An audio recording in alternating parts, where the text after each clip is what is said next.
Bonjour à toutes, je suis super heureuse de vous retrouver pour une nouvelle vidéo. Je suis désolée les garçons, mais je pense que ça va pas beaucoup vous intéresser. C'est une petite vidéo spéciale fille. Vous m'avez pas mal demandé ce sujet de vidéo, à savoir comment est-ce que je fais mon chignon, comment je me coiffe en fait dans la vie de tous les jours. Donc vous allez voir, c'est assez simple, je le fais en 5-10 minutes tous les jours. C'est ma coiffure quotidienne. D'ailleurs Alex en a horreur, peut plus voir cette coiffure. Faut dire que je suis coiffée tous les jours pareil. Lui son rêve, ça serait que je reste comme ça toute la journée, cheveux détachés, peu importe le temps, peu importe ce que je fais. Donc autant vous dire, chose impossible. J'ai un petit peu du mal à supporter mes cheveux quand ils sont détachés, surtout que je suis assez, je bouge beaucoup, etc. Et en plus, comme vous ne le savez peut-être pas, ou vous le savez peut-être déjà, en fait j'ai pas les cheveux frisés naturellement à la base, enfin frisés, ondulés, bouclés, comme vous voulez. Ils sont raides, comme des baguettes chinoises, vraiment droites sur la tête, chose que je déteste. Donc attention, je déteste pas les cheveux raides, ça va super bien à d'autres personnes, mais alors moi ça me va vraiment pas du tout du tout. Ça fait des années que je me frise les cheveux, j'arrive même pas à me rappeler quand est-ce que j'ai commencé, mais quand j'ai rencontré Alex il y a 8 ans, j'avais déjà les cheveux frisés, je me rappelle, je mettais des bigoudis pour dormir, ceux qui étaient en mousse. C'était ma technique du moment, il faut savoir que je change relativement souvent de technique. Donc ça doit faire plus de 10 ans que je me frise les cheveux, vraiment, voilà. 365 jours par an, voilà, aucun moment de répit, je n'ai jamais les cheveux raides, jamais. Maintenant vous savez tout sur mes préférences, je vais vous montrer comment réaliser mon chignon. Donc d'abord vous frisez les cheveux, peu importe la technique, hein. Là j'ai fait avec le boucleur, mon boucleur NUM, voilà, qui est génial. Merci Caro, c'est Caro qui me l'a donné. Voilà, je l'adore. Donc en plus c'est super rapide pour se boucler les cheveux avec. Donc aujourd'hui j'ai fait avec celui-ci. Mais ça marche aussi bien si vous avez fait la technique du bandeau, vous savez, mettre un bandeau sur votre tête, passer les mèches de cheveux, les bigoudis.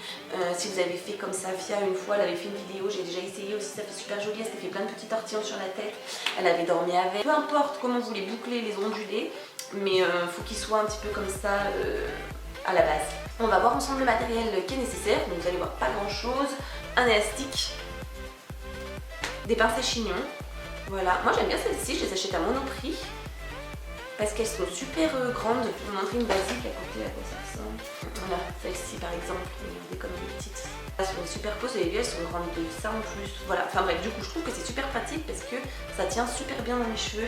J'arrive à les, je trouve, à les enfoncer super loin. Parce qu'il faut le savoir, je suis un peu une tarée du fixage, hein. Que ça tienne toute la journée, que je puisse courir, sauter, faire mon sport, etc. Mais je supporte pas quand je sens mon chignon qui bouge sur ma tête. Il vous faut aussi des petites pinces plates, comme ceci. Moi c'est surtout pour les petits cheveux que j'ai derrière la nuque. Sinon ça me chatouille la nuque. Moi j'ai ici un miroir. C'est souvent pour checker derrière en fait ce que ça rend. Voilà, avant de partir. Donc voilà, c'est parti maintenant, je vais vous montrer comment je réalise. J'espère que vous verrez bien, je suis toute seule aujourd'hui. Du coup je vais essayer de me filmer seule, donc j'espère que vous verrez quand même ce que je fais. C'est parti.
Et voilà les filles, vous savez tout sur ma coiffure, donc comment je me coiffe dans ma vie de tous les jours. Vous avez pu le voir, rien de bien sorcier, hein. Dégagez les mèches que vous voulez garder, à moins que vous vouliez tout attacher. Essayez de vous faire un peu du volume sur le dessus du crâne. Vous pouvez retirer sur les mèches une fois que vous l'avez fait une espèce de boule chignon. J'attache un peu les mèches rebelles pour que ça tienne. Mais vous voyez, j'ai pas de technique particulière. Il y a des jours où ça marche super bien, il y a des jours comme tout le monde où je galère parce que mes cheveux ne veulent pas rentrer dans un moule. Je me sens bien coiffée comme ça. Voilà, donc je sais que cette coiffure ne plaira pas à tout le monde, ne m'en tenez pas rigueur, chacun ses préférences. N'hésitez pas à me dire s'il y a d'autres choses qui vous intéressent, s'il y a des petites astuces que vous voudriez qu'on voit en vidéo, il n'y a pas de souci, je reste à votre écoute. En tout cas, je vous remercie d'avoir regardé la vidéo. N'hésitez pas à me suivre sur les réseaux sociaux, Facebook, Instagram, Snapchat. Abonnez-vous aussi à ma chaîne, mettez un petit pouce bleu si la vidéo vous a plu. Et moi, je vous dis à très bientôt pour une nouvelle vidéo. Prenez soin de vous, salut! Du coup, je reste là-dessus, moi. Comme dirait Rocky Balboa, un de mes chers abonnés, hasta la vista, baby. Vous me verrez jamais les cheveux tirés en arrière comme ça me fait une micro-tête, enfin c'est horrible, il faut toujours que j'ai soit une espèce de grosse cotte, un peu comme ça, voilà, ou soit mon espèce de mèche ondulée, semi-frange. Pour tout vous dire, même des jours où ça tient pas très bien, j'ai même tendance à me rajouter un stylo dedans, un stylo bic, parce que j'ai pas de joli pic à chignon, voilà, chose qui me manque cruellement. Du coup j'ai tendance à passer mes journées avec un stylo dans ma touffe. Enfin bref. Voilà, moi j'adore les grosses crinières, plein de volume sur la tête, les cheveux crépés, comme mon chignon flou, coiffé, décoiffé, un petit peu sauvage, ondulé. Voilà, pour le résumer, c'était un petit peu complexe. Non, je rigole. Non, je rigole. C'est vrai que j'aime pas partir le matin en ayant une belle coiffure, etc. Et au fil de la journée, dépérir. En fait, c'est horrible, mais je me rends compte que plus j'ai les cheveux longs, plus je les attache.